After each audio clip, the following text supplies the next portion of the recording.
Fala nação, trazendo aqui mais um vídeo para vocês, dessa manhã de quarta-feira, dia que antecede a final, podemos chamar de final, né? Penharol e Flamengo amanhã, jogo decisivo na temporada. Enfim, esse vídeo aqui é sobre o debate, uma conversa dos comentaristas e jornalistas do Redação Sport TV, já aproveitando para deixar os créditos. Tá bem bacana, bem legal, tem notícias direto também do Uruguai, onde o Flamengo está desde ontem à tarde. Enfim, bora pro vídeo. E agora a gente vai até o Uruguai, até Montevidéu, para falar com o Richard Souza. Nossa equipe já está lá para acompanhar o jogo de amanhã contra o Penharol. O Flamengo em desvantagem. E a delegação já chegou também, Richard? Bem-vindo à redação. Oi Barreto, tudo bem? Bom dia para você, para todo mundo que está com a gente no Redação Sport TV. A gente está aqui na Rambla de Montevidéu, né? A Orla de Montevidéu, ponto turístico da capital uruguaia. Friozinho, muito vento, 17 graus. Flamengo desembarcou ontem à noite, viu, Barreto, na cidade. E a gente está bem em frente ao hotel onde a delegação está concentrada, sem nenhuma movimentação de torcedores, nem brasileiros, nem uruguaios. O Flamengo vai treinar hoje à tarde aqui no Uruguai, no centro de treinamento do Luiz Soares, atacante uruguaio que recentemente se aposentou da seleção celeste e que joga no Inter Miami. A essa atividade vamos ter acesso a 15 minutinhos de imagem. E a escalação não chega a ser um mistério, né, Barreto? Quando o Tite selecionou 12 jogadores, basicamente o time que perdeu para o Penharol no Maracanã na semana passada, mas Léo Ortiz e Gabigol, fica muito claro a equipe que ele deve mandar a campo no jogo de amanhã, no Campeão del Siglo, o estádio do Penharol. Estive lá há poucos minutos, o estádio está com um gramado muito bom, a grama está um pouquinho alta, mas ainda vai haver o corte de grama durante o dia de hoje e também amanhã. Há uma dúvida na escalação do Flamengo, Barreto, no meio-campo, se o Tite começa com Léo Ortiz ou se ele mantém o Pulgar entre os titulares. Pelo que a gente tem apurado, a tendência é que o Léo Ortiz comece a partida no lugar do Pulgar. Havia também uma discussão sobre, de repente, o Tite entrar com Léo Ortiz e Pulgar e deixar Nico de la Cruz de fora, mas eu diria que essa é uma possibilidade bastante remota, já que o Flamengo tem a necessidade, né, de vencer o jogo, vencer pelo menos por um gol de diferença para levar por pênalti ou por 2 gols de diferença para se classificar para a semifinal diretamente. E aí entra em questão um ponto relevante, histórico, né?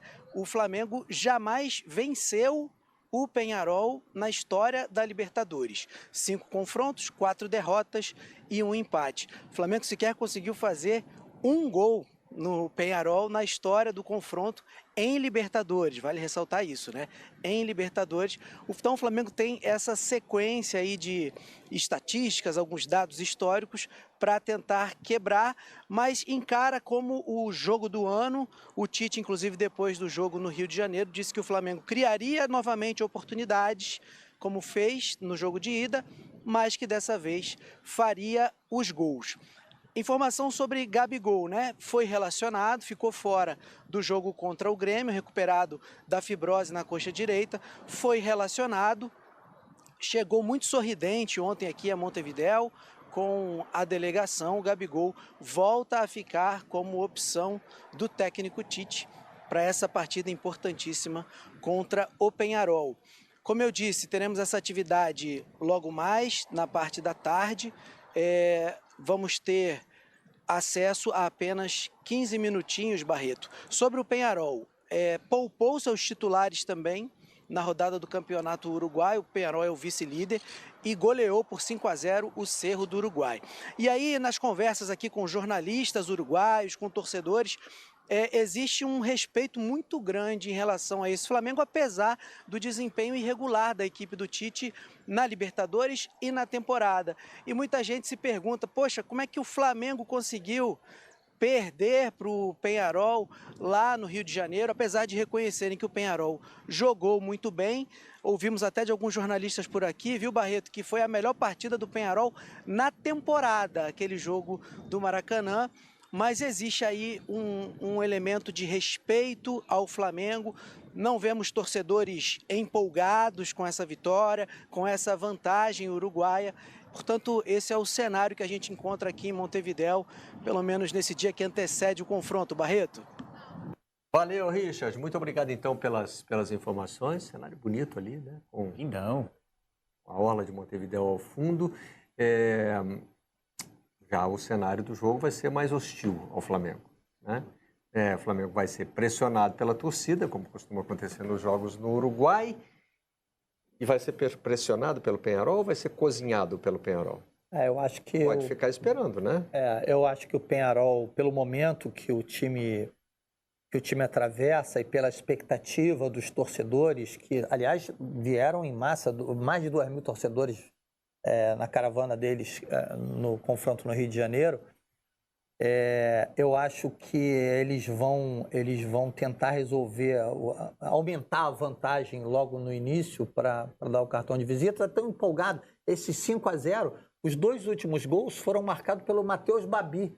O Babi, que jogou no Botafogo, no Atlético Paranaense, ou seja... Não foi nem relacionado no primeiro jogo, foi o time completamente reserva no domingo. Então, assim, eles estão encantados, mas eles sabem que é o Flamengo. O Flamengo, de 2019 para cá, tem uma outra história, né, em termos de Libertadores. O elenco do Flamengo é um elenco estelar, que todos conhecem na América do Sul. Então, é com isso que eu acho que o Flamengo tem condições de enquadrar o Peñarol, de controlar esse jogo com o Peñarol, fazendo valer o seu melhor futebol. Para isso, precisa jogar futebol. Para isso, as principais peças, Arrascaeta, De La Cruz, Gerson, precisam entrar no jogo e mostrar os seus 100%, entendeu? Algo que eu acho que não vem acontecendo, principalmente no segundo tempo. O Flamengo perde um pouco do controle, mistura elementos no segundo tempo. Aí, por exemplo, você vê jogadas como essa.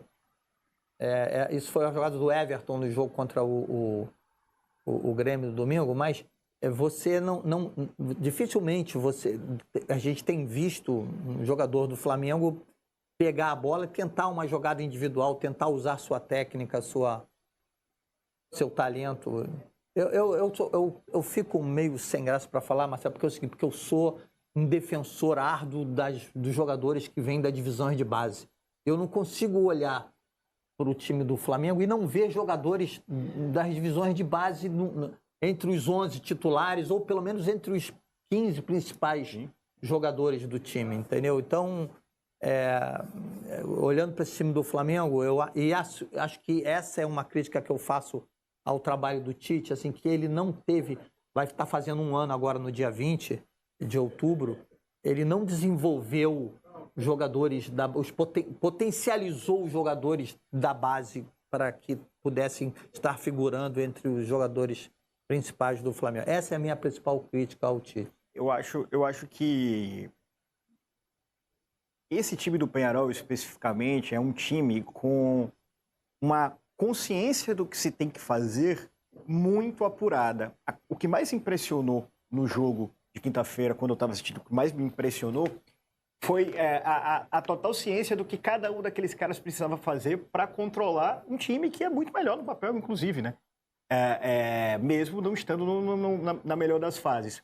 Então, um time que se postou defensivamente muito bem, mas soube contra-atacar, soube, de alguma forma, tirar a bola do Flamengo, muitas vezes, no setor de formação do meio de campo. A gente não teve nenhuma grande atuação de jogadores do meio de campo do Flamengo e soube aproveitar, inclusive, esse momento de baixa do ataque do Flamengo, por falta, inclusive, de opções, né? Hoje, o Tite tem Bruno Henrique, Plata, o Carlinhos ali para aquela região.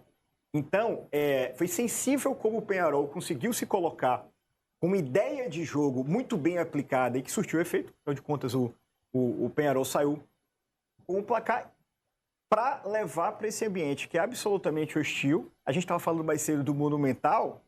mas eu gosto muito sempre de repetir sobre o quanto o estádio Campeão de Siglo é um estádio interessante para se pensar em América do Sul, porque é um estádio novo, é um estádio que não tem nem 10 anos, e ele foi construído não no aspecto de arena moderna, ele foi construído, evidentemente, para ter toda a tecnologia necessária para transmissões, para hospitalidade, que o mundo contemporâneo pede, mas sem perder as características, né, Tem o DNA do estádio raiz. o DNA do estádio raiz. Então, ganhar do Peñarol lá é muito difícil. O estádio é com alambrado encostado no gramado, é torcida ali o tempo todo cantando. Então, não vai ser um ambiente fácil para esse Flamengo que está inerte, está apático, mas que eu acho que com o Léo Ortiz, que está sendo o melhor jogador do Flamengo nesses últimos, ao meu gosto, nesse último mês, talvez,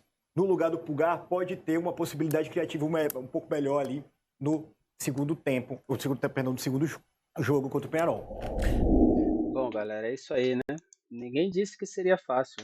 Libertadores é pegado, jogos pegados, alguns violentos. Eu acho que esse contra o Peñarol amanhã lá, após o jogo, ainda vai ter algumas cenas assim lamentáveis. Tomara que não, mas meu sentimento é que realmente, como sempre, os times brasileiros vão lá, independente do resultado no final dos jogos, eles tumultuam bastante, os uruguaios. Enfim, pessoal, se ficou até aqui, espero que você tenha gostado do vídeo. Dá aquela moral, se inscreve aqui, comenta, compartilha, curte. Tá só para ajudar a gente. Beleza? Até o próximo vídeo.